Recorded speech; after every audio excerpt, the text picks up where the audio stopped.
ቼክ እያደረኩኝ እንቀጥላለን። እሺ ዮሐዲ ሰላም ላንተ ይሁን፣ እንኳን ደህና መጣ። ሰላም ላንተ ይሁን አኬ። እንዴት አመሸ? እንዴት ዋልክ? ሁላችሁም እንዴት ዋላችሁ? ታችም አላችሁ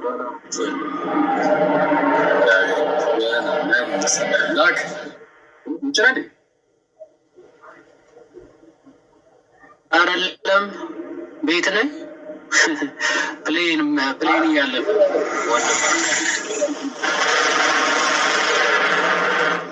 ስታወራ የተወሰነ ድምፁ ላይ እንትናለ የውጭ አይነት ድምፅ የሚሰማ ነገር አለው። እሺ እንኳን ደህና መጣ ምናምን ነገር አሁን ለአጭር ደቂቃ እስኪ የተወሰነ እንሄድበታለን። እንግዲህ አንዳንድ ነገሮች ላይ የመጀመሪያው እስቲ አንድ ቪዲዮውን ላኩልኝ። ኖርማሉ እዚኛው ትልቁ ስልክ ላይ ነው ያለው እና ከሱ ላይ አሁን ማውጣት አልችልም። አንድ ቪዲዮ ላሳየህና እዛ ላይ ትንሽ ነገር እንላለን። ማለት ይህ ትምህርት እንዴት የሚታየው እዛ እስልምና ነገር የሚለውን በነገራችን ላይ ቅድም አሁን ብያችሁ ነበረ። አሁንም የምደግመው ነገር ላስታውሳችሁ የምወደው ነገር ምንድን ነው? እስልምና ላይ ስንናገር በፍጹም ሰዎችን አታክ ማድረግ በሚመስል መልኩ ምናምን አናደርገውም። እሺ ሰዎችን አታክ ሳናደርግ ያለውን ትምህርት ብቻ በተቻለን አቅም እንደውም የሆነ ጥሩ ያልሆኑ ቃላቶች ራሱ ቢኖሩ እነሱ ጋር የሚገኙ በተቻለን አቅም አነሳልሰን ምናምን ለመናገር ነው የምንሞክረው። ዮሐዲ እንደዛ ለማድረግ ይሞክራል። እኔም እዚህ ጋር ደግሞ እንደዛው ለማድረግ ይሞክራለሁ። እኔ ያው ዮሐዲ ሲናገር ጠቅለል ያለውን ሀሳብ ኦኬ ለካ እንደዚህ ነው እያልኩኝ ለእናንተ አቅም አብረን የምንሰማው እና ሰው በተቻለን አቅም ይህ ስድድብ ምናምን እንደዛ አይነት ነገር ምናምን እንደዚህ አይነት ነገር አይኖረውም። ግን ያለውን እውነታ ግን እናያለን። ለምንድን ነው የምናየው? ቅዱስ ጳውሎስ በሮሜ መልእክቱ ምዕራፍ 16 ላይ አንድ የሚናገረው ነገር አለ። ያን ላንብብላችሁ።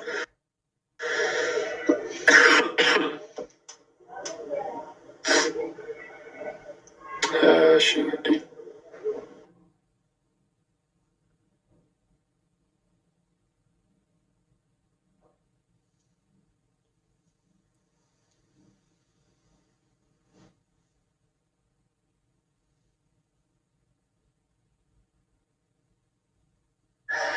አንዴ ላጥፋላችሁ። አንዴ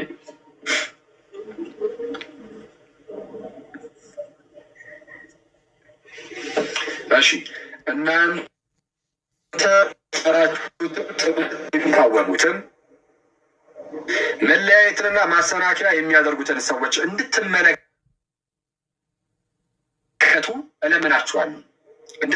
እለምናችኋለሁ።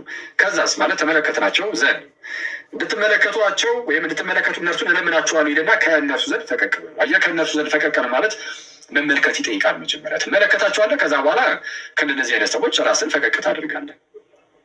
ሰው በእስልምና ዘንድ ያለውን ነገር ማወቁ አይከፋም፣ ጥሩ ነው፣ ማየቱ ጥሩ ነው። ስናይ ግን በቃ የእነሱ እምነታቸው ለምሳሌ አሁን የሚነሳው ነገር እምነታቸው ከሆነ ይሄ አያገባንም። የስ የእነሱ እምነት የራሳቸው ነው፣ ግን ማወቁ ግን ይጠቅማል። ትምህርታችን ይቃወሙ የለም፣ ኢየሱስን ይሰርቡት የለም። ኢየሱስ እንደዚህ ነው፣ ፈጣሪ አይደለም፣ አምላክ አይደለም፣ ራሱ ዝቅ አድርጎ ቢመጣ ጋይስ ብዙ ሰዎች ለመናቅ መንገድ ሆኖ ታያቸው ያ ነገር እና የእርሱ ፍቅሩ እሱ ለመናቅ ከአምላክነቱ ለማውረድ እንደ ምክንያት ሆኖ ታያቸው። ሰው አምላክነቱን ክደው እግዚአብሔር አምላክን ፈጣሪን ክደው ስላሴን ማለት ነው ክደው በጣም ብዙ ነገሮችን ይናገራሉ። ስለዚህ እናንተ የተማራችሁትን ትምህርት የሚቃወሙትን መለያየትንና ማሰናከያን የሚያደርጉትን ሰዎችን እንድትመለከቱ ለምናችኋለሁ። ከእነሱ ዘንድ ፈቀቅ በሉ። ፈቀቅ ለማለት ያለውን ነገር ማየት ምንም ጤናማ ነው። ስለዛ በእስልምና ዘንድ ስላለው ዮሐዲ በተናገረ ቁጥር እነሱ ከሚናገሩት ውጭ በፍጹም ሌላ ነገር ሊናገር አይችልም ማለት ነው። ወይም እነሱ ከሚያምኑት ውጭ አይናገርም የሚል ሰው ካለ ግን ለትንሽ ደቂቃ ቢሆን ማስገባት እንችላለን። ከሙስሊም ወንድሞቻችን ፌር ለመሆን ማለት ነው። አይ እኛ ይችኛዋ ነገር እንደ አናምናትም ዮሐዲ እዚች ጋር የተናገርካትን አናምንም የሚል ሰው ካለ መጥቶ ይኸው መጽሐፍቶቻችን ላይ የለም የሚል ካለ ማለት ነው መጥቶ እዚህ ጋር መናገር ይችላል። ስለዛ ዮሐዲ በትልቅ ጥንቃቄ እንደ ሁል ጊዜው ሁሌም እንደዛ ነው የሚያደርገው። እንደዛ ያደርጋል ማለት ነው። ስለዛ አንደኛው እሱ ነው። ሁለተኛው ግን ዛሬ ቪዲዮ ሰርቼ ነበረ እንደምታስታውሱት በመሐመድና በአይሻ መካከል ያለውን ያንን ግንኙነት የሚተቹ ሰዎች አሉ አይደለ? ይተች እንግዲህ እስልምና የሚሰሩ ወንድሞች ክርስቲያኑም ሁሉም ኤቲስቱም ሳይቀር ሁሉም ይተቻል እስልምናን በዛ ጉዳይ ላይ ማለት ነው። አሁን ላይ እሱ ሲታቹ ያ ነገር ሲታችባቸው የሚመልሱት እንዴት ነው? የሌላ ሰው ሃይማኖት ላይ በመግባት ለምሳሌ ክርስትና ላይ ይመጡና ድንግል ማርያምም እኮ ከዮሴፍ ጋር እንደዚህ ነበረች አይነት የሚመስል ነገር ለማንሳት የሚሞክሩ ሰዎች አሉ። አህመድ ዲን ጀበል እሱ የተናገረው ልጅ ዛሬ ቪዲዮ ሰርች የላችሁ ነበር እና የምር አሁን እመቤታችን እዚህ ላይ የምትጠቀስ ሴት ናት። እሱም ትንሽ ነገር እንላለን። የአይሻ ጉዳይ እንዴት ከእመቤታችን እንደሚለይ ምን ያህል እንደሚለይ እንድታውቁት የአይሻ ጉዳይ ምን እንደሆነ እሱንም የዋዲ የተወሰነ ነገር ይለናል። አስቀድመን ግን ወደዛ ወደ እንትኑ እንሂድ። ሰውዬው ወደ ተናገረው ከዛን አንድ ጥያቄ ያቀርባለሁ ለዋዲ።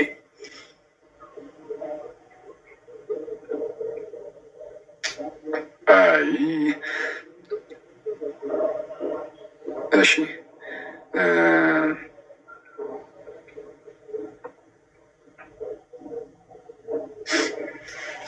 ከራሳቸው ከሙስሊም መምህራን ነው የማሳያችሁ። ይኸው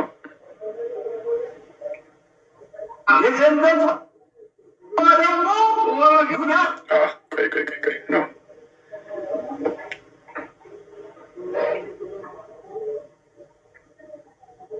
እስቲ ቆይ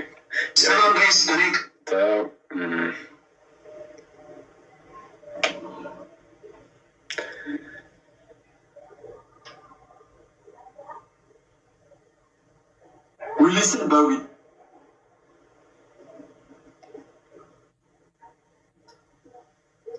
እንትን ያለው የለም። ይሄ ድምፅ አብሩት የሳቅ ድምፅ ምናምን የሌለው ቪዲዮ ነው። የሳቅ ድምፅ የሌለው አብሩት። አሁን ያገኘሁት ቪዲዮ አብሮት ከውስጣው ጋር እስቲ ካለህማ ክፈታው። የሳቅ ድምፅ የሌለው አለ። እስኪ አይ ቲንክ ይሄኛው ያለው አይመስለኝም። ቆይ አንዴ እስኪ አንዴ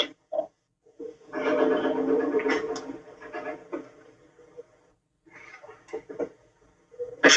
እንትን የለውም። ቆይ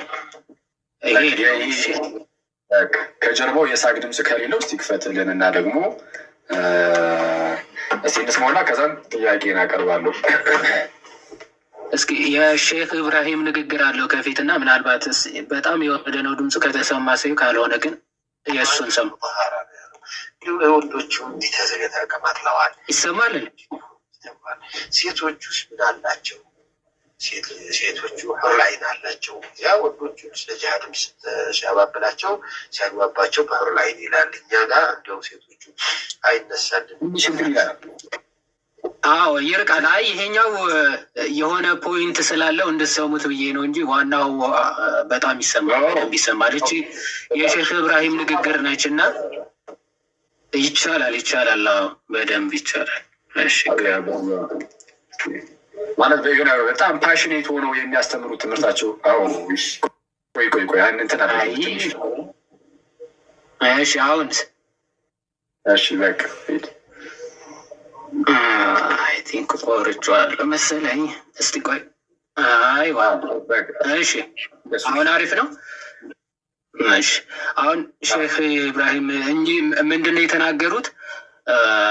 የእሳቸው ፖይንት ልድገምላችሁ እና ከዛ የሰውየውን በደንብ ትሰሙታላችሁ። ምንድነው የሚሉ ሼክ ኢብራሂም ሰምታችኋቸው ከሆነ እንግዲህ መሐመድ ሰዎቹን ለጦርነትም ሲያነሳሳ እንበል ወንዶቹን ማለት ነው ለጦርነትም ሲያነሳሳ ሃይማኖትም እንዲቀበሉ ሲያባብላቸው ሑረላይን የሚባሉ ቆነጃጅቶች ደህናሉ እያለ ያነሳሳቸዋል። ሴቶች ናቸው የሚጠይቁት ማለት ነው። ሴቶችስ እስቲ ምንድን ነው ያለን ቆይ ብለው ይጠይቃሉ። እስኪመልሱ አይነት ጥያቄ ነው እየጠየቁ ያሉት ማለት ነው ሼክ ኢብራሂም እንግዶች አቅርበው ማለት ነው። እና ይሄንን አምነውበታል መሐመድ። ወንዶቹ ለጦርነት ምናምን ለማነሳሳት ደናግላን 72 ደናግላን እኮ ይጠብቋቸዋል እያለ ለጦርነት ራሱ ያነሳሳቸው እንደነበረ ይሄ ሴክሱን ለዛ ፐርፐዝ ይጠቀምበት እንደነበረ ያወሩበት ክፍል ነው። እና ምናልባት ከሰማችሁት ብዬ ነው። አሁን ምንድነው ማለት እንዴት እያለ ነበር ስለ ሴቶቹ ሲያሳምናቸው ወይም ደግሞ ለጦርነት ሲያነሳሳቸው የነበረው? እሺ እንስማ። ታነሱታላችሁ። ሰዎች አላቸው ጡታቸው ጎጃም ሴቶች አላቸው አለ አላህ። እኔ አላልኩም፣ አላህ ነው ያለው። ወላሂ የማይፈርድ የማይሟሟ የማይወርድ የማይጎል ዘላለም ያበጠ ጡት አላቸው። በነካኸው ቁጥር ያስደስተሃል። ያ ረቢ አላህ እናቶቻችን እንደ እህቶቻችን በማሟት መውለድ አይታወቅም። እኔ አላልኩም፣ አላህ እኮ ነው። ወላሂ ጡታቸው ጉንጭ ያሉ ሴቶች አላቸው። ወአትራባ በእድሜ እኩል የሆኑ የ33 ዓመት እድሜ ያላቸው ወጣት የሆኑ ሴቶች አሉላቸው። ለማን? እነዛ አላህን ለሚፈሩ ሰዎች፣ እነዛ መጥፎን ነገር ለተጠበቁ ሰዎች፣ እነዛ ዱንያ ላይ መልካም ለሰሩ ሰዎች እንደነዚህ ያሉ ሴቶች አሏቸው ይላል አላህ።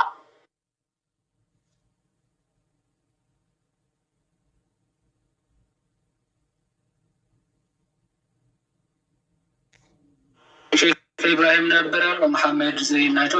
እኚህ ደግሞ ሼክ ኢብራሂም ማለት ነው። 100 ሴቶች በአንድ ሰዓት ጅማዕ ታደርጋለህ። እነዚህ 100 ደግሞ ሁሉ ቢክር ናቸው፣ ድንግል ናቸው። ለ100 ሴቶች ሁሉ ድንግላቸው ወስደህ እንደገና ዊዝን 5 ሚኒትስ ድንግላቸው ይመለሳል። ድንግል የሆነ እንደገና እኔ አልደክምም እንዴ? አራት ደክም እንደገና ጎበዝ ነው የምትሆነው። ሚስትህስ ይህች የአዱንያ ሚስትህ ደስ ይላታል እንጂ ሴቶች አሉ ይቆጫታል። እንዲያው ለምን 2 ቦታ አይሆንም ትላለች። ይህ ሁሉ እያለ ከዚህ በላይ ምንድን ነው የምጠብቀው ይላል። አሁን አላህ ስብሐ ወተዓላ አዚደኩም ያበዛል፣ ልጨምርላችሁ ይላል። ፈልገው የጀና ሰዎች ምንድን ነው የሚጨምረን ከዚህ በላይ ይላሉ። ኦኬ እነዚህ ናቸው። እሺ ዋዲ እንግዲህ አሁን እንደሰማችሁት ከራሳቸው ከሙስሊም መምህራን የሰማነው በሙስሊም መምህራን ዘንድ አሁን እየተነገረ ያለው ይቅርታል አንዴ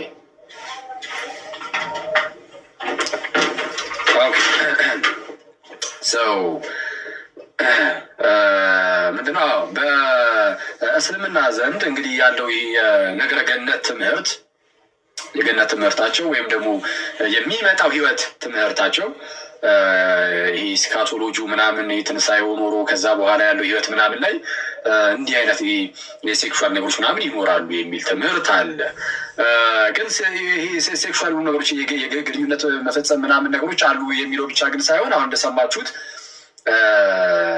ምናልባት ዮሐዴ የሚያሳየን ነገር ካለ አንዳንድ ከመዛግብቶቻቸው አሁን ከመምህራኖቻቸው ብቻ ሳይሆን ዝም ብሎ እነዚህ መምህራኖች ተሳስተው ነው ወይስ የምር መጽሐፍቶቻቸው ላይ ማለ የሚለውን ዮሐዴን ጠይቀዋሉ። ሜቢ እስኪ ጠይቄው እንደውም እሱ ከነገረን በኋላ አንድ ነገር አሳያችኋለሁ። ያለውን ነገር እንዴት ማየት እንዳለባችሁ አሳያችሁና በእኛ ዘንድ ደግሞ ያለውን ያንን ተስፋ ደግሞ አንስተን እናወራለን። በጣም ትልቅ ተስፋ አለን ክርስቲያኖ ወንድሞቼ፣ በጣም ትልቅ የሆነ ተስፋ እና ደግሞ ተስፋው ራሱ በደንብ የተረጋገጠ አይነት ተስፋ ማለት ነው። እንደነዚህ አይነት ተስፋዎች አሁን እንደሰማችኋቸው አይነት ተስፋዎች የተረጋገጡ ተስፋዎች አይደሉም። እንዲሁ ብቻ የሆነ የሚታሰብ አይነት ብቻ ይመስለኛል። እንግዲህ ለምን እንደዛ እንዳልኩኝ በኋላ ላይ እነግራችኋለሁ። የእኛ ደግሞ የተረጋገጠ የሚያስደንቅ የሆነ ተስፋ እንዳለም ደግሞ እሱን በማስረጃ አሳያችኋለሁ። እስቲ ዮሐዴ የምር አሁን እንደተባለውም በዛ በጀነት ጉጭ ጉጭ አለጡት ያላቸው ጉጭ አለጡት ማለት ያው ትረዱታላችሁ አይደለ? ከዚህ በፊት ብያችሁ ጠልጠል ያልሆነ ማለት ነው። ከ15 ዓመት በታች የሆናችሁ ሰዎች እንዴት ትወጣላችሁ ማለት ነው። እንግዲህ አስፈላጊ ሊሆን ይችላል እሱ እና ውጡ። ወላጆች ከ15 ዓመት በታች ያሉ ልጆች አብረዋችሁ ካሉ አይናቸውና ጆሯቸውን ይዛችሁ እናንተ ብቻ ለመስማት ሞክሩ፣ ለክፉም ለደጉም በሚለው እንደነዚህ አይነት ነገሮች ያው ትንሽ ገለጥ ያሉ ነገሮች ስለሆኑ በማህበረሰባችን ውስጥ የነውር አይነት ነገር ተደርጎ ስለሚታሰቡ ብዙ ጊዜ ለዛ በሚለው ማለት ነው እና ልክ እነዛ ጥልጥል ያልሆነ ጉጭ ያለ ጡት አለ አለ አይነት ነገር እንግዲህ አክቹዋሊ ራሱ የእስልምና ፈጣሪ ወይም አላህ ማለት ነው አምላክ የእስልምና አምላክ ተብሎ የሚታመነው አላህ እሱን በቁርአን ላይ ተናግሯል ተብሎ ይነገራል። እሱ ቁርአን ላይም አለ። እዚህና ተዛማች የሆነ ነገር እዛ ይደረግ ዘንድ ያለውንም የሴክሹዋል ነገርንም የሚያሳዩ መዛግብት ካሉ ዮሐኒ ምናልባት እስቲ ቅርብ ቦታ ላይ ካሉ እንደዚህ አይነት ነገር የሚሆን ማስረጃ እስቲ ትንሽ ነገር ብታሳይን ወይም ብትነግረን። ኦኬ እሺ ዋ ጥልጥል ያለ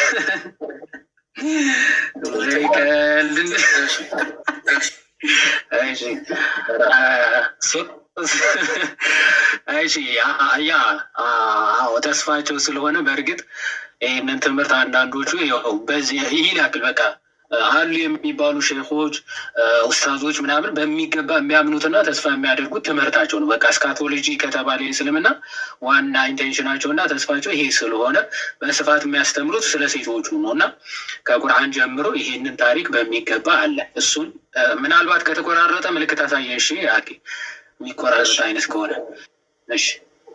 ሱረቱል አርህማን ከዚህ እንጀምር። ሱራ 55 አያ 56 ላይ እንዲህ ይላል። ስለ ሴቶቹ ሲናገር በውስጣቸው ከበፊታቸው ይላል፣ ከበፊታቸው ከባሎቻቸው በፊት ማለት ነው ሰውም ሆነ ጅኒ ያልገሰሳቸው አይኖቻቸው በባሎቻቸው አሳጣሪዎች የሆኑ ሴቶች አሉላቸው ይላል።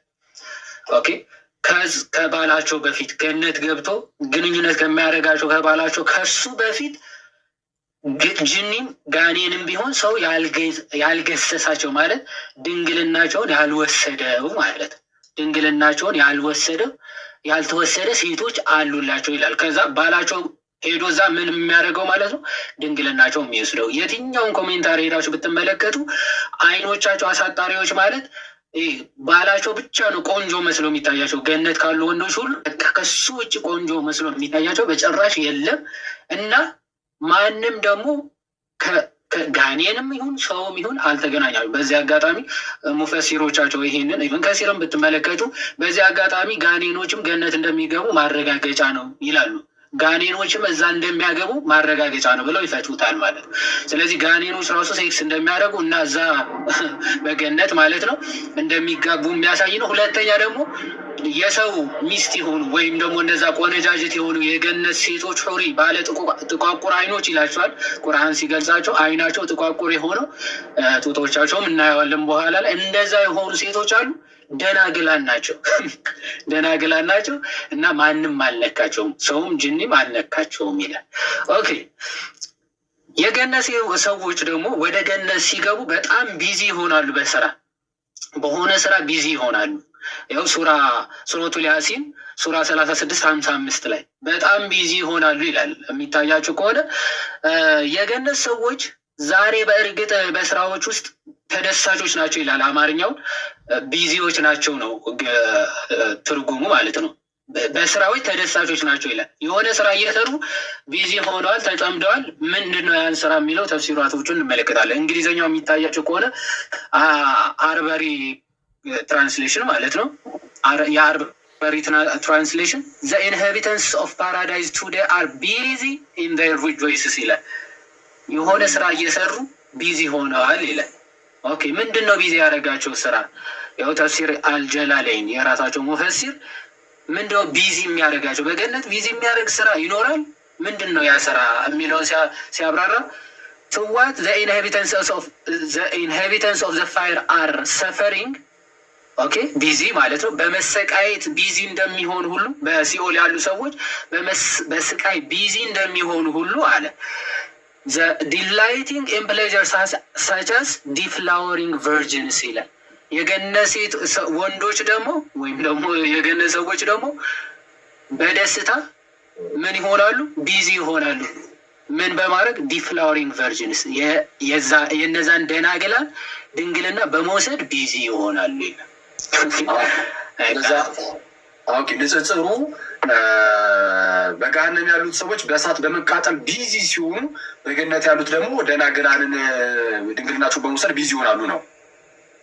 በቃ ደናግላት ድንግልናቸውን ይወስዳሉ። በጣም ደስ ይላቸዋል ድንግልናቸውን በመውሰድ ማለት ነው። ያንን መውሰድ በቃ ደስታቸው ነው።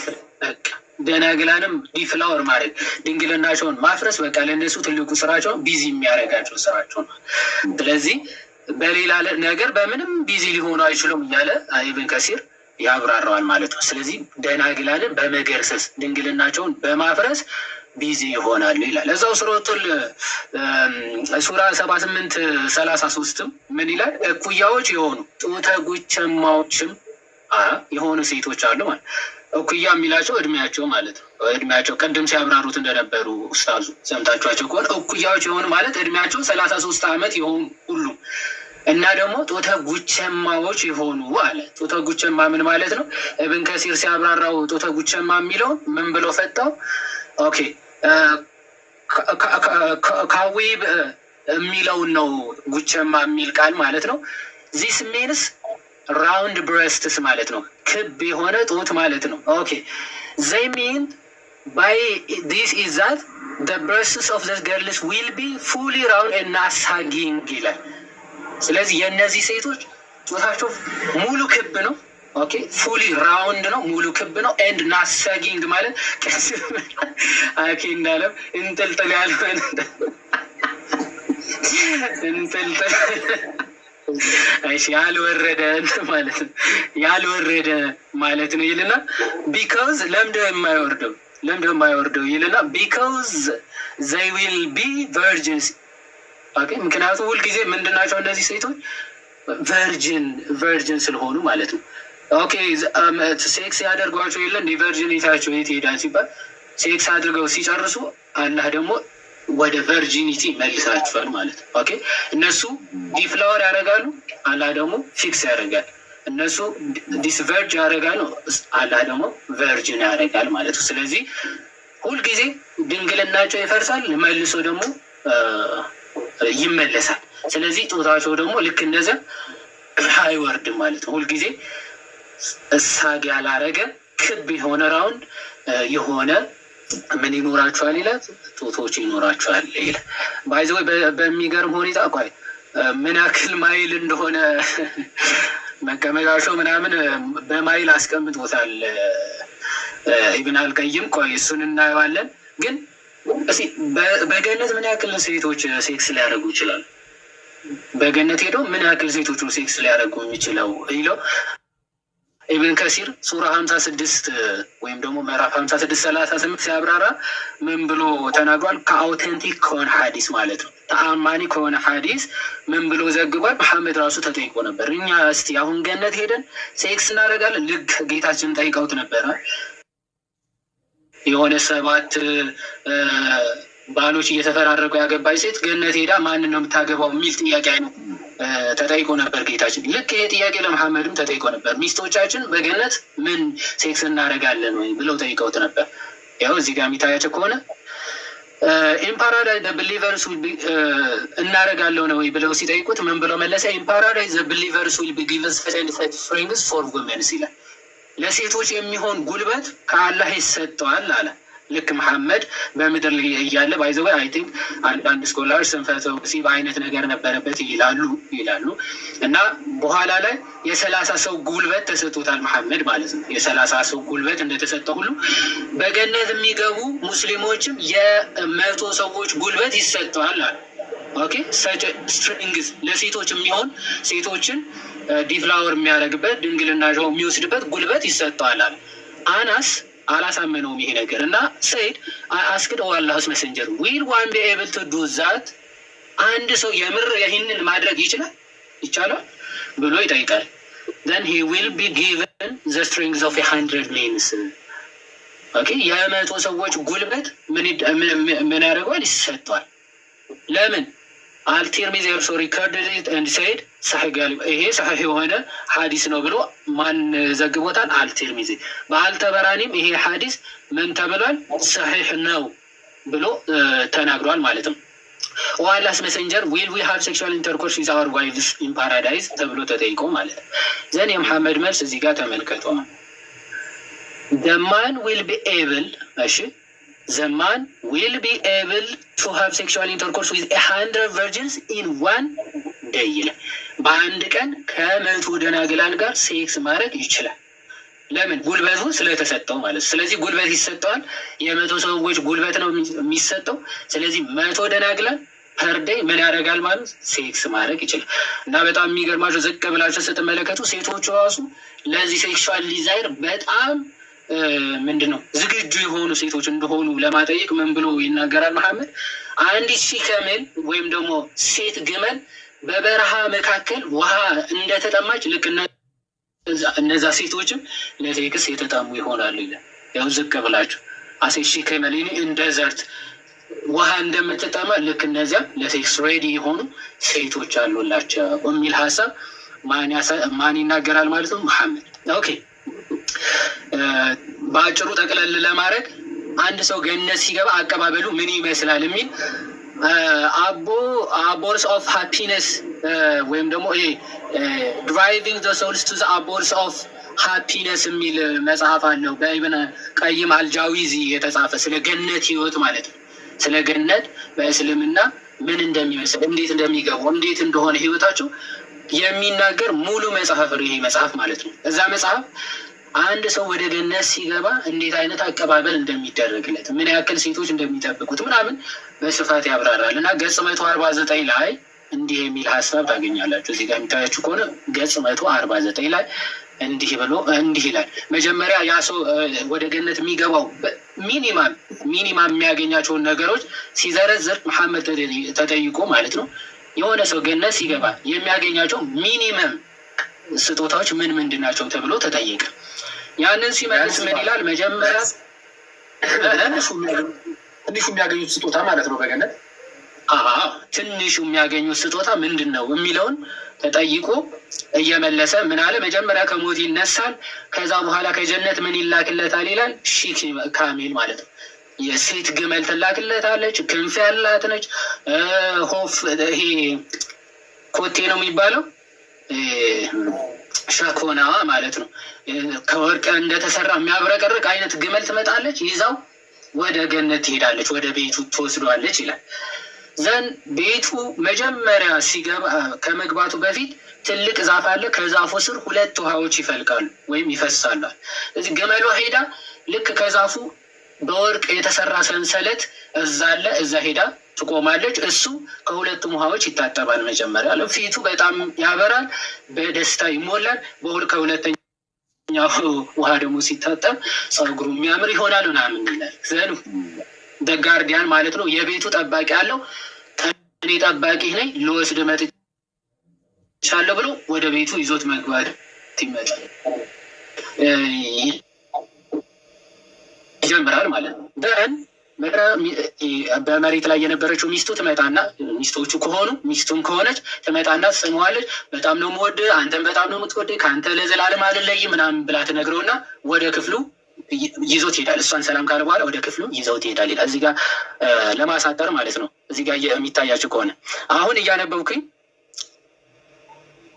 ልሄድላቸው። ኦኬ it is built on the waterfall of pearl ምናምን ይላል። የተሰራው none of the paths will be ምናምን። ኦኬ ተመልከቱ which will have a bed ይላል። አሁን ወደ ሆነ ክፍል ይወስዱትና ምን ያለው ክፍል ነው የሚወስዱት? አልጋ ያለው ክፍል። አልጋ ያለው ክፍል ከወሰዱት በኋላ on the bed will be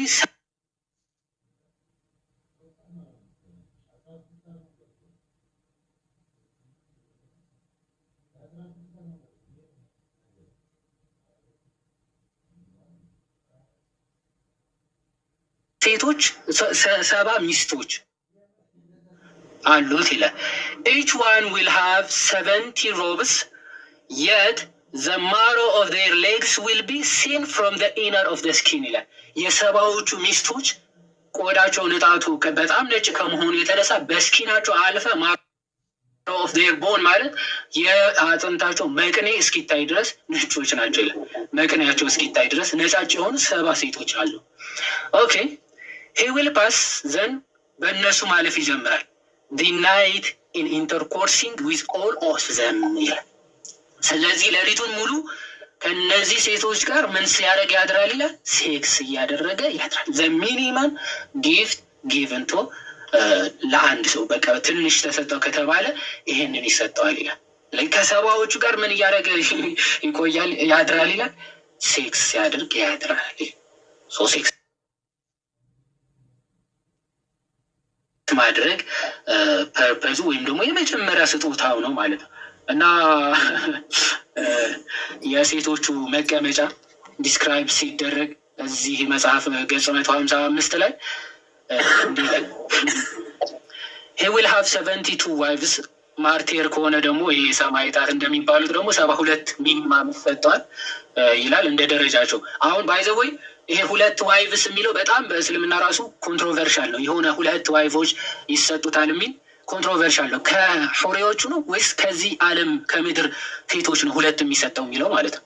ኦኬ ከምድር ሴቶች 2 ተሰጥቶት ለእያንዳንዷ ሚስቶቹ 77 ሑሪዎች ይመደቡላቸዋል የሚል አስተምሮ አላቸው። ለምሳሌ ከምድር ሴቶቹ 2 ይሰጠውና ለእያንዳንዷ ለዚች ለአንዷ 70 ለሁለተኛዋ 70 አገልጋዮች ይሰጠውና እነሱ አስ ኩንኩባይን ታውቃላችሁ። ይሄ ለሴክስ ስሌቭ እንደሚባሉ ለሴክስ ፐርፐዝ ብቻ የሚያገለግሉ ማለት ለሴክስ ፐርፐዝ ብቻ የሚያገለግሉ ሚስት ተብለው የማይጠሩ ሚስቶቹ ግን 2 ብቻ ተብለው የሚጠሩ ማለት።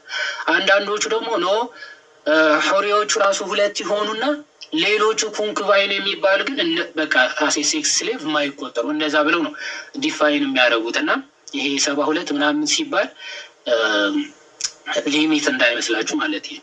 ስለዚህ እዚህ ክፍል ላይ ምን ይላል? 72 ዋይቭስ ኢን አዲሽን ይላል። ከሚስቶቹ በተጨማሪ 72 ሑሪዎች ይሰጠውና ቱ ሂዝ ዋይፍስ ኦፍ ዚስ ወርልድ ማለት ነው። ከዚህ ዓለም ሴቶቹ ከ2 ሚስቶቹ ከ4 ከሆኑ 4 ከሆኑ ሚስቶቹ በተጨማሪ 72 ሑሪዎች ይሰጡትና ይላል one of them will occupy her seat a mile of the land ይላል። የአንዷ ሴት መቀመጫ ወይም ደግሞ መቀመጫ ኦፍኮርስ ወይም ደግሞ የለው ስንት ነው ስፋት ይላል? 1 ማይል 1 ማይል ማለት ወደ ኪሎ ሜትር 1.6 ኪሎ ሜትር እንደማለት ነው። 1.6 ኪሎ ሜትር መቀመጫ ስፋት ያላት ሚስት ነች ለ72 72 ሆነው ግን አንዷ ብቻ መቀመጫዋ ይህን ያክል ይላል። እና ለዛ ነው አናስ እንዴ ሰውየው ግን ይችላል ሲባል አንዴ ለአንዷ ብቻ ሳይሆን ለ100 ሴቶች የሚችል ጉልበት ይሰጠዋል ተብሎ የተብራራው ማለት ነው። እና የወንዱ ሴክሹዋል ዲዛይሩ ኦኬ ለ70 ዓመት ይቆያል። ኦኬ ሴክሹዋል ዲዛይሩ የሰውየው ማለት ነው ለ70 ዓመት። እዚህ ጋር የሚታያቸው ከሆነ ገጽ 218 እዛው ማለት ነው። ሰይድ ኢብን ጁበይር ሰይድ the sexual desire of the man in paradise will go on for 70 years ይላል። ዲዛይሩ ብቻ ፍላጎቱ የሴክስ ፍላጎቱ 70 ዓመት ከዛ በኋላ ይቆማል ነው ይቋረጣል ነው 70 ዓመት ሲሞላው ያው ወደ ሌላኛው ይሸጋገራል መሰለኝ። እኔ አሁን ይቆማል ይሁን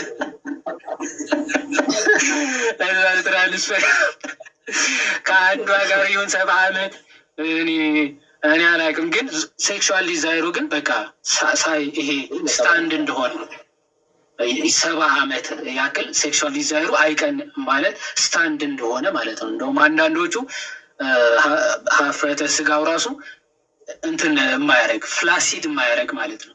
ፍላሲድ የማይሆን ሀፍረተ ስጋ ይሆነዋል እና ዳዝናት ዲስቻርጅ ስፐርም ዳዝናት ፊር ዴይዝ ይላል። እዚህ ጋር የሚታያቸው ከሆነ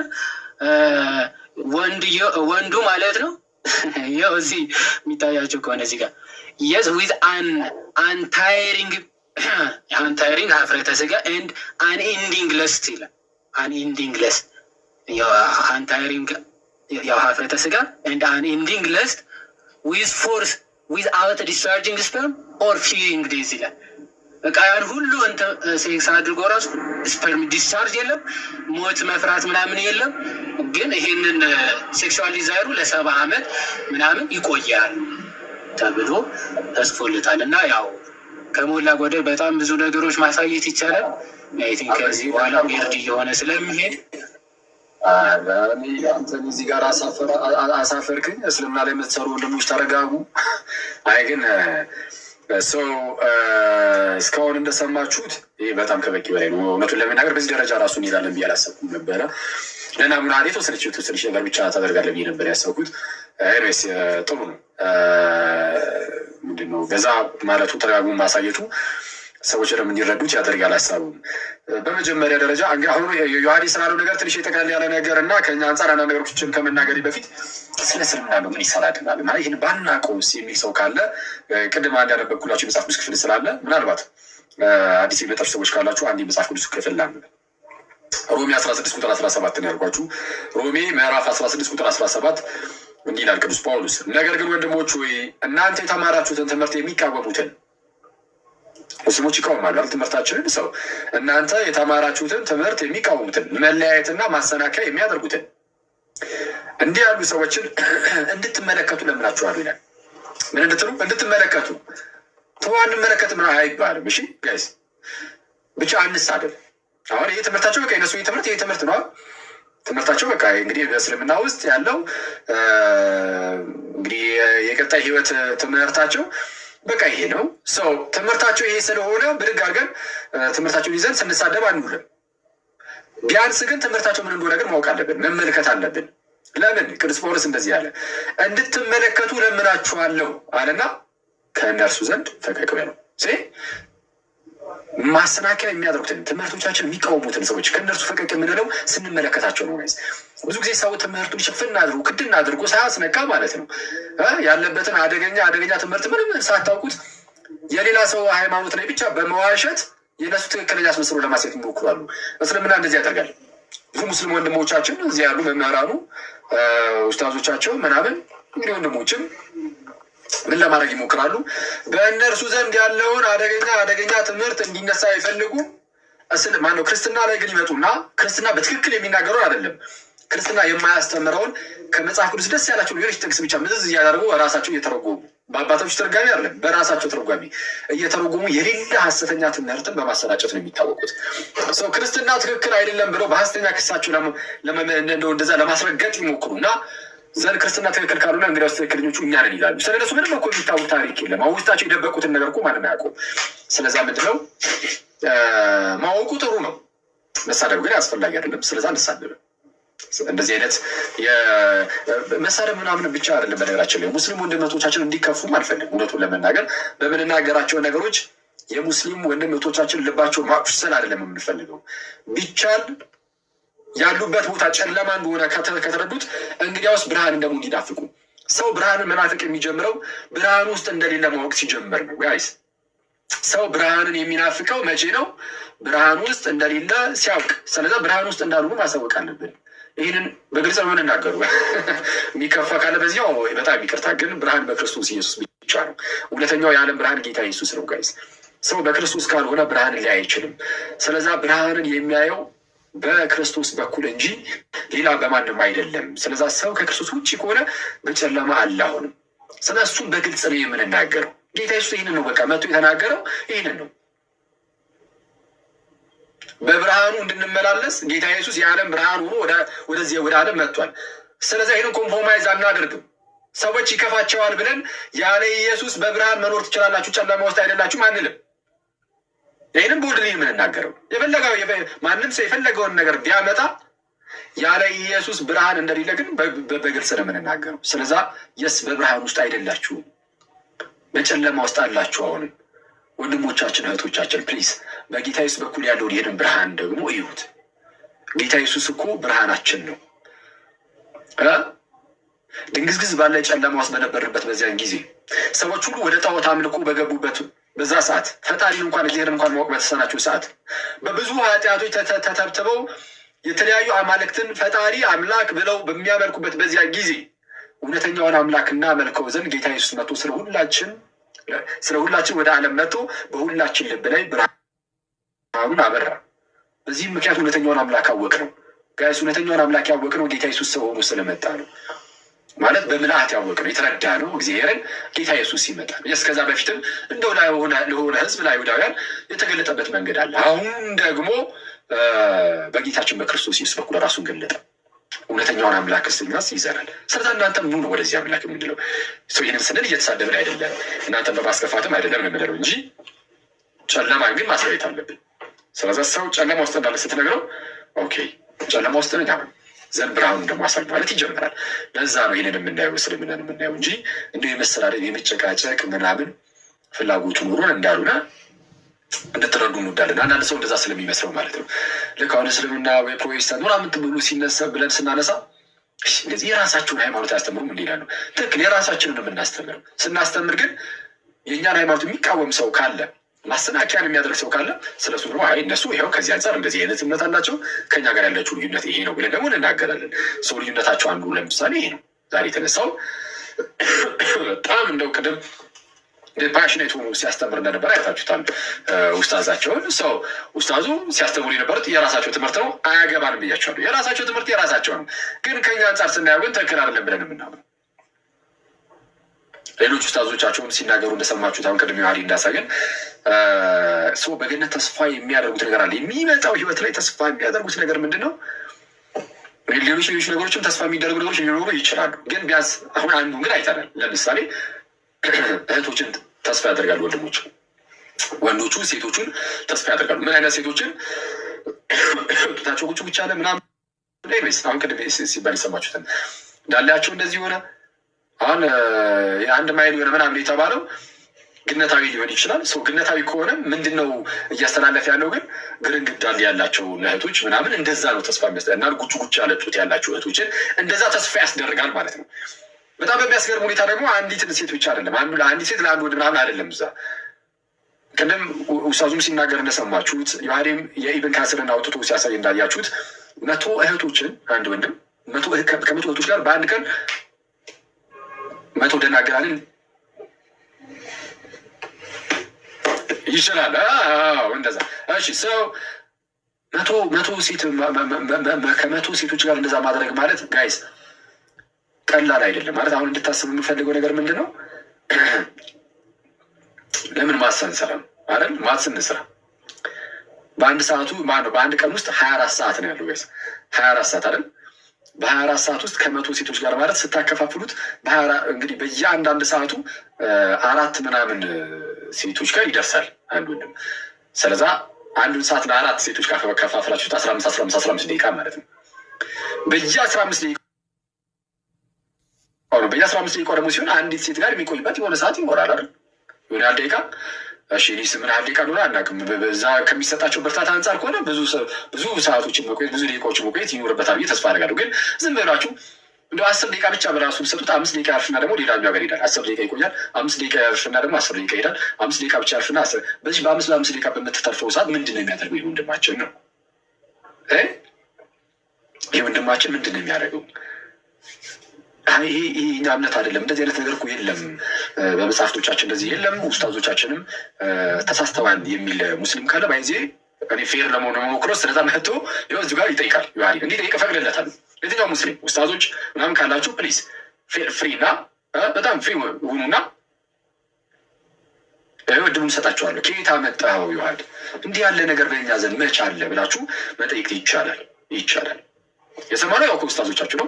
ሰው ኡስታዞቻችን ተሳስተዋል ካላችሁ መጽሐፍቱ አይደል የሚላዩት? ሰው ከመጽሐፍቱ ላይ የኬት አገኘው የሚለውን ነገር መጠየቅ ይቻላል። እና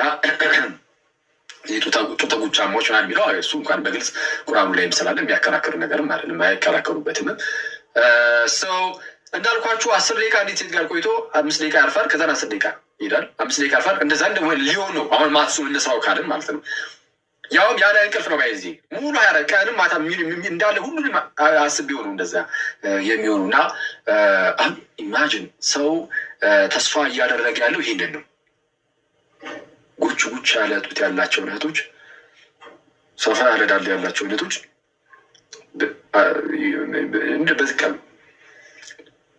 በዚህ ደረጃ እና ገነትን ዝም ብላችሁ ሳሉት። አሁን ገነትን ሳሉት፣ የሚመጣውን ህይወት ሳሉት ጋይስ፣ የሚመጣውን ህይወት ምን አይነት ህይወት እንደሆነ ማለት ነው። እዛ አዲሱ ዓለም ላይ ምን አይነት ህይወት እንዳለ ዝም ብላችሁ ሳሉት። አንድ ወንድ 100 ሴቶች ጋር የሚለው ሌላኛው ወንድም ለእያንዳንዱ ወንድሞች እንደውም ሚስትየዋ ደግሞ አለች አይደል በነገራችን ላይ 100 ይሰጠዋል የተባለው ከሚስትየዋ ውጭ ነው ኡስታዙ እንደተናገሩት ከሆነ እና ሚስትየዋ ደግሞ 100 ሴቶች ተሰጡት ተው ብላ አይከፋትም ካላችሁ ኧረ አይከፋትም እንደውም ለምን 200 አልሆንም ብላ ይቆጫታል ያሉት። ስለዚህ እንደዛ ከሆነ ትምህርቱ የምርም የመጪውን ህይወት በእስልምና ዘንድ አሁን እየተሰጠ ያለውን የመጪውን ህይወት ተስፋውን ህይወት ያለው ተስፋ ያ ኑሮ ነው። ኑሮውን ደግሞ እዩት እስቲ ጋይዝ። በቃ ኑሮ አንዳንድ ቁርአን ክፍሎች ላይ እንደሚናገረው ይሄ ፍሬ ምናምን ያዘሩ ዛፎች አሉ። ሰው እየሄደ ቅንጥፍስ እያደረገ የሚበላው ማለት ነው። እንዳይጠራራ እንኳን እንዳይረቀው ምናምን ዘንበል ይልለታል። ያኔ ከሰሳትኩኝ ያው ይጣራል። ዘንበል ይልለታል። በቃ ፍሬውን እየቆረጠ ሙዙንም ምኑንም ይበላል። ደግሞ በ5 ደቂቃ እሷን ያደርግ ይሆን ወይስ ጋደም ብሎ ይነሳ ደግሞ ይሆን? ምንድን ነው አሁን ይህንን የምናሳያችሁ ለምንድን ነው? ይህ ነገር የምር የፈጣሪ ነው ወይስ ሰውኛ ነገር ነው? ሰዎች አሁን ያኔ ይህ ነገር የመጣው በአረቡ ክፍል ነው። የአረቡ ክፍል ደግሞ ያኔ በጣም ውጥንቅጡ የበዛበት ክፍል ነበረ አይደለ? አዎ፣ እስልምና የመጣበት ሰውን አካባቢ በጣም ብዙ ጭካኔዎች፣ የዝሙት ነገሮች በጣም የበዙበት ጊዜ ነበር እና ሰው እንደዚህ አይነት ነገር ስለሚያስደስተው አይደል? ያው እንግዲህ ሴክሹዋል የሆነ ነገር እነዚህ የስጋ ፈቃዶች ምናምን የስጋ ፍላጎቶች አሉ አይደለ?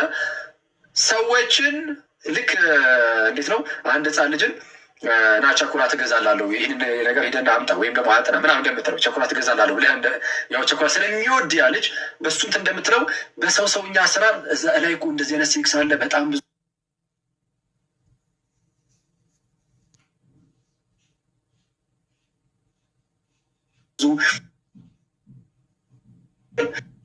ከሆነ ሰየ ብላችሁ ካመናችሁ፣ ግን እኔ የሰው ነገር ይመስለኛል ወደኛ ስትመጡ ተስፋችን እሱ አይደለም። ተስፋችን 100 እህቶች ተሰጠውኝ ምናምን። በነገራችን ላይ እንደዚህ አሁን ይህንን እኛ እንደ ልቅነት ነው የምናየው። በጣም ከታላቅ ይቅርታ ጋር ሙስሊሙ እንደመቶች ልቅነት እንደ ልቅነት ነው የምናየው ይህንን እና እንደዚህ ልቅነት እግዚአብሔር ባንፈራ ጌታ ኢየሱስን ባንፈራው እና እሱን ባንወደው እዚህ ማድረግ እንችላለን። የሀገር ችኮችን እያተራመስን መኖር እንችላለን። ጌታን ካልፈራን ጌታን ካልወደድ ነው አሁን እዚሁ ገነት አልጠብቅም እዚሁ ማድረግ ይችላሉ አይደል? እንደዚህ በእነዚህ አይነት ሁኔታ ውስጥ ያሉ በጣም ብዙ እህቶች ስለሚኖሩ በሚያሳዝን ሁኔታ ማለት ነው እንደዚህ ስለሚኖሩ በቃ እየሄድክ በተለይ ሳንቲም ካለ በቃ አለቀ ገነት ነው የምትኖረው ማለት ነው። እዚህ በቃ ገነት ሊሆንልን እንደዚህ አይነት ነገር ውስጥ እያለ እንዲህ አይነት ነገር እየፈጸምክ እና ተስፋችን ይህ አይደለም። የእኛ ተስፋችን በቃ ከክርስቶስ ጋር መኖሩ እንደዚሁ ራሱ ለእኛ ትልቅ ተስፋ ነው። ሞተን አንቀርም። አሁን እዚህ ላይ አንድ ነገር ላስታውሳችሁ። አሁን ይሄ ያለው ነገር ይሄ ከሴቶች ጋር እንደዚህ የሚለው በእስልምናው ዘንድ ያለው ምንም አይነት ማስረገጫ ነገር የለውም። በቃ ዝም ብሎ ብቻ ዝም ብሎ መናገር ብቻ ነው። እኛ ጋር ግን እርግጥ ያለ ተስፋ ግን ተሰጥቶናል። እርሱም ከክርስቶስ ጋር እንደምንኖር ነው። እሱ 101% እርግጠኞች ነን። እንዴት ካላችሁኝ ጌታ ኢየሱስ ሞቶ ተነስቷል። ጌታ ኢየሱስ ሞቶ አልቀረም ተነስቷል። ስለዛ እኛም እንነሳለን ነው። በቃ ትልቁ ሀሳብ የክርስትና ይሄ ነው። ኢየሱስ መጥቷል። ስለ ዓለም ሁሉ ራሱን አሳልፎ ሰጠ፣ ሞተ፣ ተነሳ። እንግዲያውስ የትንሣኤያችን በኩር ሆኗል እና እርሱ የትንሣኤያችን መጀመሪያ ሆኗል እና እኛም ሞተን አንቀርም እኮ እኛም እኮ እንነሳለን ከጌታችን ከክርስቶስ ኢየሱስ ጋር ደግሞ እንኖራለን።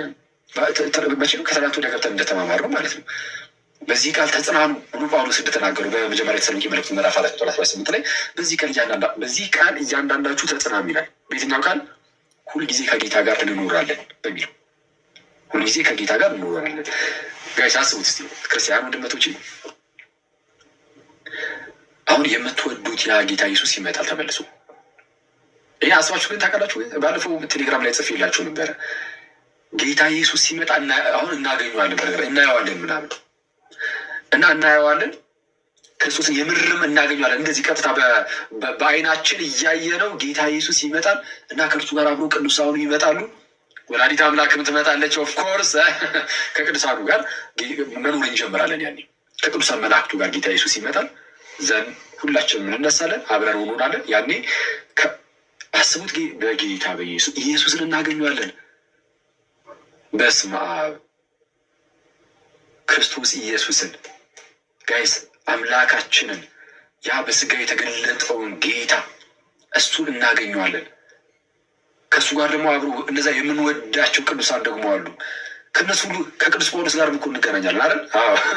ከጳውሎስ ከነ ዮሐንስ ከሌሎች ሐዋርያት ከጌታችን እናት ከእመቤታችን ጋር እመቤታችንም እናገኛታለን። ደግሞ ትመጣለች።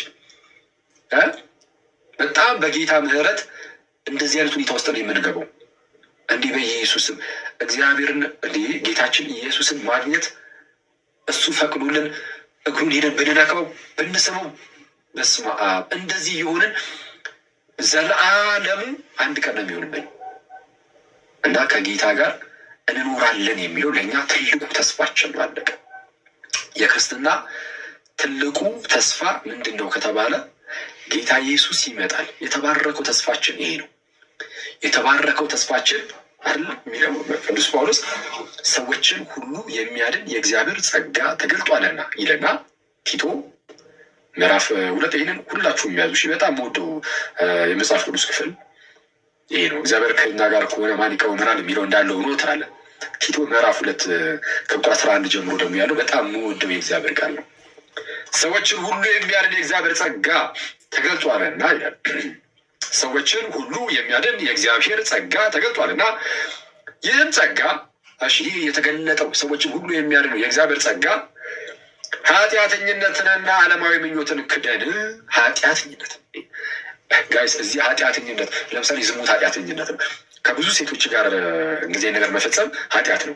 ያንን ኃጢአት በእስልምናው ገነት ላይ ሽልማቱ ነው የሚቀጥሉበት። ኦኬ ያን ኃጢአት የማይሆንበት መንገድ ሊኖር ይችላል በእነሱ አስተምሮ። ግን ያው እኛ እዚህ አሁን ይህን ነገር ኃጢአት አረምን ነው ሰው እንዲህ ያለ ኃጢአተኝነትን ዓለማዊ ምኞትን ክደን የተባረከውን ተስፋችንን ምን የተባረከውን ተስፋችንን የትኛውን የተባረከው ተስፋችን ጉጭ ጉጭ ያለጡት ያው ግርግድ እንዳለ ነው። የተባረከውን ተስፋችንን እርሱም የታላቁን የአምላካችንና የመድኃኒታችን የኢየሱስ ክርስቶስን ክብር መገለጥ እየጠበቅን ራሳችንን በመግዛትና በጽድቅ እግዚአብሔርን በመምሰል በአሁኑ ዘመን እንድንኖር ያስተምረናል። ያጸጋ ምንም በመጠበቅ የተባረከውን ተስፋችንን እርሱም የታላቁ አምላካችንን መድኃኒታችን የኢየሱስ ክርስቶስን ክብር መገለጥ እየጠበቅን ይላል። በእኛ ዘንድ ያለው ተስፋ ይሄ ነው ጋይስ። ጌታ ኢየሱስ ይመጣል፣ ይወስደናል፣ ከእርሱ ጋር እንኖራለን፣ እናገኘዋለን።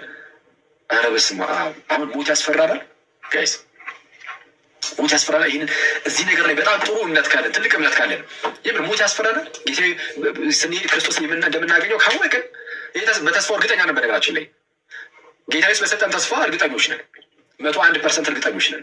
ከዛ እንዳንጓደል ግን ምን ማድረግ አለብን? በተስፋው ምንም ጥርጣሬ የለም። ጌታ የሰጠን ተስፋ ላይ የሚጠራጠራል እንደ ከእናንተ መካከል የለም። ጌታ በሰጠን ተስፋ አንዳች እንኳን ጥርጣሬ የለንም። የእምነት ሰዎችንን እምነት ይላል ዕብራውያን ምዕራፍ 11 ላይ ቅዱስ ጳውሎስ ምንድነው ይሄ ያላየነው ነገር ምናምን የማናየው ነገር ተስፋ የሚያስደርግ ነገር ያስረግጣል። ስለዛ የእምነት ሰዎች ነን። ጌታ የሰጠን በሰጠን ተስፋ 101% እርግጠኞች ነን። ግን ከዛ ተጓድለን ግን እንዳንቀር ጋይስ አሁን ባለችን በዚህ በትንሽ ዘመን እግዚአብሔርን በመፍራት እግዚአብሔርን በመውደድ ልናሳልፍ ይገባል። መንኩሱ አይደለም መንኩስ የሚፈልግ ካለ እሰየው፣ መንኩሱ ጥሩ ነው። እኛ ደግሞ ማንሆነኩ ሰዎች በተቻለን አቅም እንደው ሲምፕል ብንሆንም ቅድም እንዲያደን ብንሆንም ከጓደኞቻችን ጋር መጫወቱ ምናምን ያለ ቢሆንም እንኳን እዛ ሁሉ ውስጥ ግን እግዚአብሔርን መውደድ እግዚአብሔርን ማፍቀር አለብን። እግዚአብሔርን ማውደድ አለብን። እግዚአብሔርን መፍራት አለብን። ሰዎችን ማስከፋት የለብንም ጋይዝ። በሰዎች ላይ በክፋት መነሳሳት በፍጹም የለብንም። ከዝሙት ፍጹም መራቅ አለብን። ከዝሙት መራቅ አለቀ። እግዚአብሔርን ይሄ ነገር የሚበድለው ከሆነ የሚያሳዝነው ከሆነ ስጋችሁ የመንፈስ ቅዱስ ማደሪያ ነው የእግዚአብሔር ቤተ መቅደስ ነው ስለተባልን የእግዚአብሔርን ቤተ መቅደስ አንስተን የጋለሞታ ቤተ መቅደስ ልናደርገው አይገባም። አይደለም አይገባም። በቃ ከሱ ይሄ አደገኛ አደገኛ ከሆኑ ኃጢአቶች ራስን ማራቅ እያላቁ በቅድስና ሕይወት ሰው በእነዚህ ነገር ሲፈተን በዝሙት ምናምን ቶሎ ብሎ ማግባት፣ ሲያገባ ደግሞ በቸርች በኤርሲያን ውስጥ ከኤርሲያን ውጭ ጋብቻ አለ ያለ ነውር ነው። ይሄ ባለፉት ዘመናት ውስጥ ጌታ ደግሞ በነገር ሁሉ ከነርሱ ጋር ይሁን። ከአሁን በኋላ ግን ይህንን እያወቀ ከቤተክርስቲያን ውጭ የሚያገባ እርሱ ነውረኛ ነውራም ባለጌ ነው። የምር እና በኤርሲያን ውስጥ ሰው ተጋብቶ በቅድስና ደግሞ ሊኖር ይገባል። ባል ለሚስት እጅጉን ታምኖ፣ ሚስት ለባል እጅጉን ታምና፣ ባል ሚስቱን ልክ ጌታ ኢየሱስ ኤርሳን እንደወደዳት እንደዛው ራሱን እንኳን አሳልፎ ሲሰጣት ድረስ የሚጠብቃት የሚመግባት ነው። ሚስት ሁሌም ለባሏ የምትታዘዝ ሆና ልክ እንደዚህ አይነት ኑሮ ያስፈልገናል። እና ወይስ ተስፋችን ልዩነት አለው በእስልምናና በእኛ መካከል ያለው ተስፋ ልዩነቱ አንዱ ይሄ ነው። ቅድም እንዳልኳችሁ ምናልባት ግን አይ እስልምና ላይ ትንሽ እንዳያዝሉ ሆነ ሀላኪ እንደው ትክክል የሌለ ነገር ነው ያስቀመጥከው የሚል ሰው ካለ ግን እንግዲህ እሱን አስገብተን ሀሳቡን መቀበል እንችላለን ማለት ነው። ወደ ሌላው ሀሳብ እንግባ። ስንት ሰዓት ነው እስኪ? ይዋሪ ሰዓቱ በጣም እየሄደ ነው። ነገ እንደምታውቁ ቅዳሴ ነው እና እርሊ መተኛት ስላለብን በጠዋት ለመነሳት አጠር አድርገን እዚህ ላይ ትንሽ ነገር ለጊዜው ምናልባት ወደፊት ደግሞ በሰፊ ወይ ትመጣበታለህ። ለአሁኑ በአጭሩ የምትመልስልኝ አንድ ጥያቄ ያቀርባለሁ ማለት ነው። አህመዲን ጀበል የተባለ አንድ የእስልምና መምህር ወንድማችን በዚህ በአይሻ ጉዳይ ላይ ጥያቄ ሲነሳ እንግዲህ በተደጋጋሚ ስለሚነሳ በአይሻ ጉዳይ ላይ ምንድነው ሙሐመድ አይሻን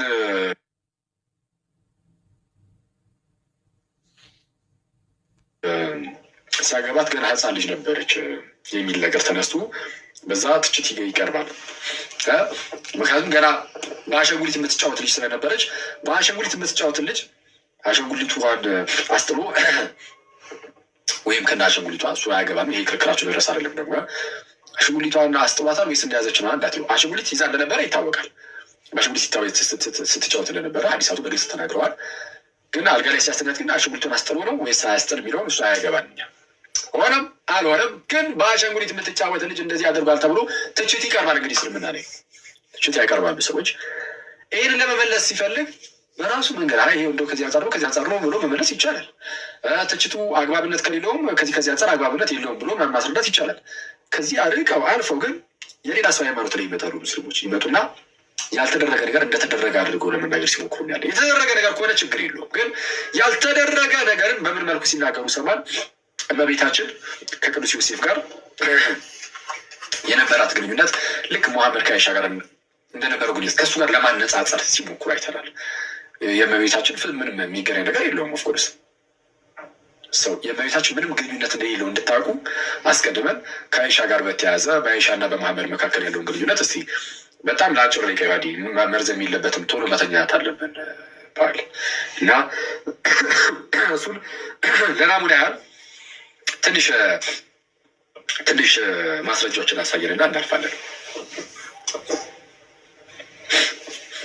ኦኬ እሺ፣ ቃለ ሕይወት ያሰማልን። አሪፍ ነገር ብላል። በተለይ በገነቱ ዙሪያ አስቧል። ክርስቶስ ኢየሱስን አይተ ከዛ በኋላ ሴት ስትመኝ ክርስቶስ ምን ያክል ፈጣሪህን ብጠላው ነው ይነቅ ፈጣሪ ፊት ሆነ ፈጣሪ ረስተ የሆነ 72 ሴቶች ትዝ የሚሉ ጀስት ኢማጂን በጣም ከባድ ነው። እና እንኳን እዛ በክብሩ በልልናው ተገልጦ እሱን መላእክት እንኳን ለማየት የሚናፍቁት ጌታ ፊት ለፊት ተገልጦ ይቅርና በምድር ተመላልሶ ሲያስተምር እንኳን ሐዋርያት ያላቸውን ሁሉ ጥለው ነው የተከተሉት ጌታችንን። እና በሰማይ ደግሞ ስጋዊ ነገር ሁሉ ጥለን የምንከተለው አምላክ በቃ እሱ ደስታችንም ሕይወታችንም ነው የሚሆነው። በእስልምናው ግን ከፈጣሪ ይልቅ ሴቶች ናቸው የሚያስደስቱ ወይም ደግሞ የደስታ ምንጭ የሚሆኑት ማለት ነው። እና ይሄ በደንብ ሊታሰብበት ይገባል ለማለት ነው። አሁን ወደ አነሳው ሀሳብ ስንመጣ አሁን እንግዲህ የእመቤታችን ጉዳይ አንተ ራሱም ስላነሳው ምንም አለቃውም ምንድነው ይሄ ዩቱ ፋላሲ የሚባል አለ አይደለ? እኛ ጋር ያለው እሳት እናንተም ጋር አለ፣ ስለዚህ ተያይዘን እንጥፋ አይነት ነገር ማለት ነው። ሲጀመር የሚነሳ አርጊመንት ምንድን ነው? ቀደም ሐኪም እንዳለው አንድ ይሄንን ሀሳብ ሶርስ ወይም ደግሞ ገላጩ ፈጣሪ ነው ተብሎ ነው። ኦኬ የመሐመድ ለየት የሚያደርገው ፈጣሪ የፈቀደው ፈጣሪ ያዘዘው ትምህርት መሆኑ ነው። ኦኬ ፈጣሪ ያዘዘውና ያስተማረው ትምህርት መሆኑ የት ነው ያስተማረው ፈጣሪ የሚል ሰው ሊኖር ይችላል አይደል? በስሮቱል ጠለቀ ወይም ደግሞ የፍቺ ምዕራፍ የሚባል አለ በእስልምናው። እዛ ክፍል ላይ ሴቶች እሺ አንዴ ማስረጃ ከፍቼ ቶሎ ብዬ የተወሰኑ ነገሮች አሳይቼ አኬ ጠቅልሎ እንወጣለን። ነገ እሑድ ስለሆነ ሱራ 65 ይቻላል ይቻላል። ሪያክት እያደረጉ መቀጠል እንችላለን። እሺ ሱራ 65:4 ላይ ምን ብሎ አላህ ያዛል ለሙስሊሞች ማለት ነው ስለ መፋታት። ሱረቱል ጠላቅ ማለት የፍቺ ምዕራፍ ማለት ነው እና ሴቶች እንዴት መፋታት እንዳለባቸው ወይም ደግሞ የመፋታትን ህግ የሚያስቀምጥበት ምዕራፍ ነው ማለት ነው። ስለዚህ ማን ናቸው መፍታት የሚችሉት ወይም ደግሞ መፋታት ካለባቸው እንዴት ነው መፋታት የሚችሉት የሚለውን የሚናገር ክፍል ነው። ቁጥር 4 ላይ እንዲህ ይላል፣ እኒያም ከሴቶቻቸው ከአደፍ ያቋረጡ ወይም ደግሞ በኢዳቸው ህግ ማለት ነው ብትጠራጠሩ ኢዳቸው 3 ወር ነው ይላል። ለምሳሌ አደፍ ያቋረጡ ሴቶች አሉ አይደለ? ለምሳሌ እድሜያቸው የሆነ ከስንት ነው ከ35 ዓመት በላይ ምናምን ሲሆኑ ያቆማሉ አይደለ?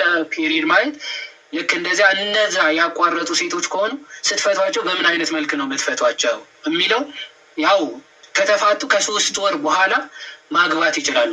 ፈታቸው ከዛ ከ3 ወር በኋላ ሊያገቡ ይችላሉ። ፔሪዳቸው ቼክ ተደርጎ ማለት ነው። የምርም በእድሜ ምክንያት 45 ሶሪ የምርም በእድሜ ምክንያት ነው ፔሪዳቸው የቆሙ ወይስ አርግዘውና እንዳይሆን የሚለውን ቼክ አፕ ለ3 ወር ይሰጣቸው እና ከዛ በኋላ ካላረግዙ ማግባት ይችላሉ ማለት ነው። ሁለተኛው እነዚያ ገና አደፍን ያላዩት እነዚያም እዳቸው 3 ወር ነው ይላል። እነዚህ ደግሞ ገና ህፃናት ሆነው ፔሪድ ማየት ያልጀመሩ ሴቶች እስከሆኑ ልንፈታቸው ከፈለግን ወይም ደግሞ ልትፈቷቸው ከፈለጋችሁ እነሱም 3 ወር ቆይታችሁ ምን ትሏቸዋላችሁ? ትፈቷቸዋላችሁ ይላል። ኦኬ እንዴት? ምክንያቱ ህፃን ነች፣ ፔሪድ አላየችም፣ ግንኙነት እያደረጉ ቆዩ። ከዛ ሊፈታት ፈለገ፣ ፈቷት 3 ወር መቆየት አለባት። ምክንያቱ በዛ ሰዓት ፔሪድ ጀምራ አጸንሳ ምናምን እንዳይሆን ቼክ ለማድረግ ማለት።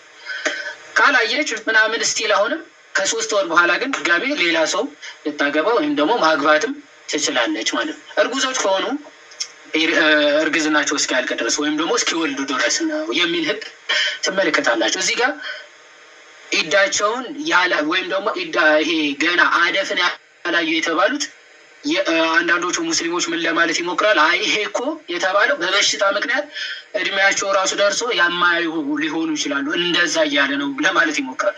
የትኛውም ተፍሲር ተመልከት፣ በዚህ ጉዳይ ተስማምተው ባይዘው ሁሉም ተፍሲሮች ሲያብራሩ ተስማምተው አያውቁም። ባይዘው አንዱ ሌላ ቢል አንዱ ምናምን ይላሉ፣ ከዛ የተመቻቸው ይመርጣሉ። በዚህ ጉዳይ ግን ሁሉም ተፍሲሮች ማለት ነው ተመሳሳይ ሀሳብ ነው የሚያስቀምጡት ማለት ነው። ለምሳሌ ኢብን አባስ አለ፣ እዚህ ጋር አልጀላሌን አለ፣ ኢብን ከሲር አለ። ሶስቱም ምንድን ነው የሚሉት?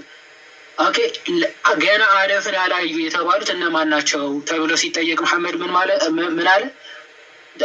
ዞስ እዚህ ጋር ለምሳሌ አልጀላሌን የሚታያቸው ከሆነ አላውቅም፣ እዚህ ጋር ይላል ዞስ who have not yet menstruated because of young age ይላል።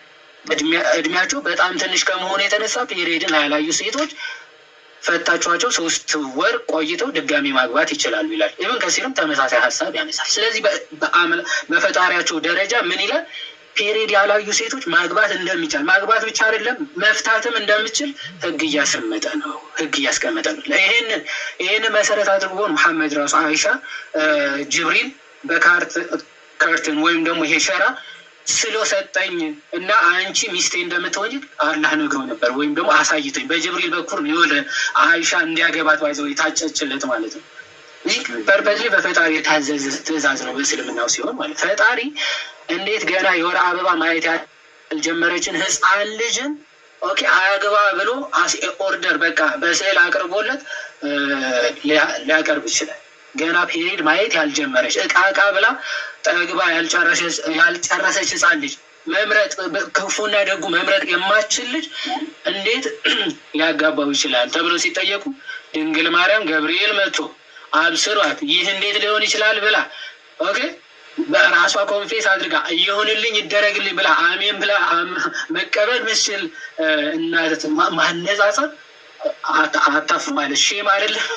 ያዝ ሼም አይደለም? አይሻ እኮ አታውቅም፣ ምንም ብታውቀው ታሪክ ኦኬ እሷ እቃቃዋ ነው የምታውቀው፣ መሐመድ እንዳገባት ነው የሚያውቀው። እና ጭራሽ ረስታው ከጓደኞቿ ጋር እቃቃ የምትጫወት ህፃን ልጅ እሱ ራሱ አግብቷት ሄዶ ወስዷት ማለት ነው። እቃቃ ትጫወታለች እሱ ማስረጃ ኦኬ በማስረጃ እናሳይ። እሺ እንዲህ ይላል አኔ